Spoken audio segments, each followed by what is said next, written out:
தற்கால் தமிழானது அவரோட தற்கால் கணவர் தொட்டனை தூரும் மலைக்கெட்டு மாந்தருக்கு கட்டளை தூரும் அறிவிப்பு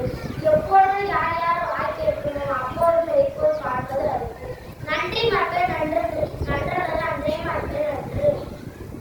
எண்ணி துணிய கர்ம துணிந்த பின் எண்ணோன்றது இருக்கு மூணாவது நட்டம் துணிஞ்சற்கு அவனாவது நட்பு வேண்டுத வேண்டாமை நான் கேடாகி ஆகியதே இல்லை இளைய பெண்களை முதல் இந்த நிறுவனம் செய்கிறார்கள் நீர் அமையாவும் யாரையப்பா